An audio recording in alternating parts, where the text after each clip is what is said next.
Hello, folks. Today we're going to be talking about Vincent. Um, so, if you have not read The Cured, Poveglia, or 40th Day, you may want to, skip this one. We're going to talk about some pretty heavy spoilers. We're going to talk about death um, of characters today and Vincent in general. So, if you have not finished those stories, you might want to click off. Um, Today, I'm also going to recommend a book a series I really loved that I think goes really well with Vincent because it is a dystopia, but it is the heroes and the way it's resolved are very loving and uplifting and celebrate kindness, which I think are really important. The series is called The Meaning Wars by Michelle Brown, and I'll put a link in the comments. My favorite of the series is actually book two, which always reminds me of V for Vendetta, but expressly, I don't know if you remember the scene where she's in her cell and she finds the toilet paper roll with the story of the previous prisoner who's a movie star. So the book is as if like it has the vibes of if that book were about that movie star rather than about the main character of V for Vendetta. Anyhow, I'll put a link in the comments for that because after the downer of the last the last little bit here, I thought we could all use a happier story or one that ended up happier. Anyway, it's still dystopian. It'll still scratch that itch. So, Vincent is part of the original six that Nella and Frank cure. I, as I've said a couple times now, I wrote the scene where they were waking up first, and originally it had been from his point of view, which ostensibly, like, if you look at their characters and their histories and the way that a typical narrative would work, Vincent should like you would expect Vincent to be the main character, not Henry. Vincent is um, unassailably good, but he has done terrible things. Like, there's no doubt that he wants to do good all the time. He wants to be kind all the time, but because of his illness, he has done terrible things, and because of, as you see in later in Crisis and in Poveglia, when we're talking about Father Preston, you see that he lost his faith before he became ill. He was questioning. So, as I said in a couple videos ago, Vincent's physical appearance is actually one of the few that I based on a real life friend who I've known for a very long time. Um, his life experience, not his personality, but his life experience, is partially based on a teacher that I had that I adore, um, who was actually in the clergy. So originally that was kind of his only feature was that he was the priest. Like, when I was assigning jobs before I had personalities for everybody, Vincent was a priest because I wanted to see what doing these terrible things would mean to a religious person and somebody that was very rooted in that religion, not not somebody so Henry could question. Like, I don't consider Henry super religious either. He's more like me, like an agnostic, like questioning, but he is open to asking questions about this because he thinks about it too. But Vincent is supposed to know, right? Your priest is supposed to know the answers to these questions, and I don't think that he would. I think that it would be hard for him too, and I wanted to explore that. So, um,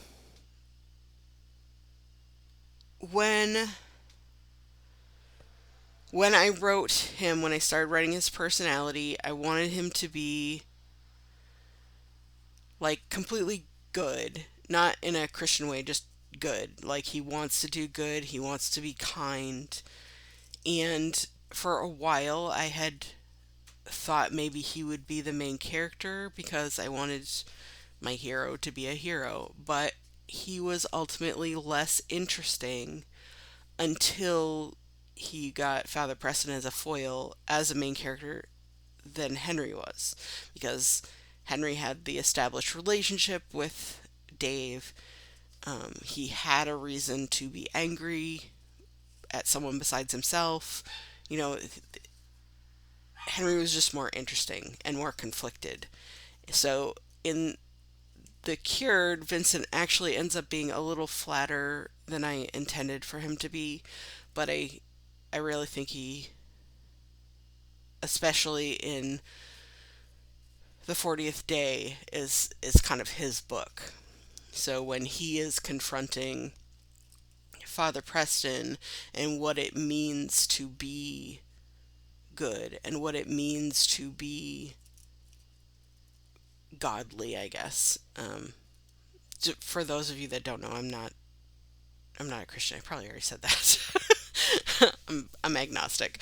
But for what I would consider um, to be in the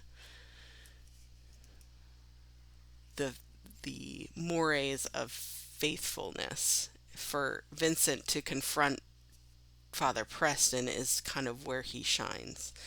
So he's sort of the conscience of the group, but he is, for the first book, ostensibly his foil is Henry, and or he is Henry's foil, I suppose, and he is trying to keep them together and human and not to succumb to despair, which is, I think, why he really gravitates toward Henry and Molly, um, because the other three are kind of, they're safe, they're recovering, they have hope, and those two do not. So let's see what else about him. Okay, the eye. Vincent lost the eye while he was infected. It's a new injury, not an old injury. I don't know if I ever said that in the final draft or not. I think there was a scene that I cut about him losing the eye.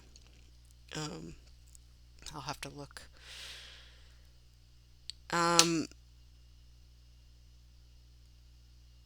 the end, his fate. So this is where I want to talk about everyone's favorite question and angry comment. How I decided people were going to die. So if you've read all the way through, you know that some very, very major main characters do die. And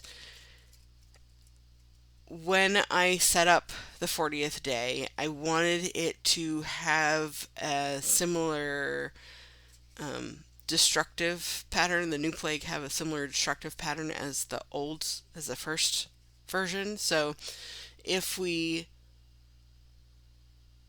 establish that it killed, 70% of the population, then I wanted it to have at least that much with the new plague, um, so that it would be a threat, obviously, and because that there's no, medicine is kind of done. There's rudimentary medicine, but not advanced medicine. So this is gonna disturb a lot of people because I know you think that I probably planned this out a lot more than I did.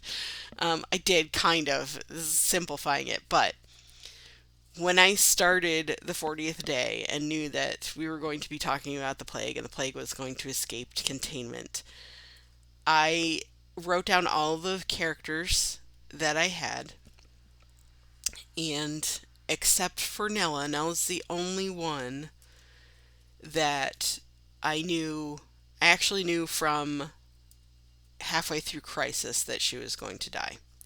Um, and I also knew that Savita was going to die because she originally was the main character of this series. We'll get to Savita and Nella in a little bit. Anyway, except for them, I wrote down all of the named characters I had. And I um, decided the number of characters that were going to die before I had written anything. And then, um, as I was writing, I literally rolled a dice to see who was going to die in each scenario. So, um, Christine and Marnie both could have died, or Marnie could have died. Christine ended up dying because she got the dice roll. um, at the when Gray attacks the colony, actually, Henry, Molly, Amos, Stephanie, and I think Ricky might have been there still when I wrote that scene, and then I changed it. They all could have died, and Molly was the only one the dice hit. And at the very end, there was Frank, his two neighbors, Vincent, Father Preston. I think that was all that was left at the end. I rolled the dice for them too. And I actually, when I rolled the dice, Vincent obviously was the one that died. I considered making it Frank for a while, because I knew it was going to happen after they left. But I stuck with the dice roll because I thought that was fairer in a way. So that is why your favorite characters died.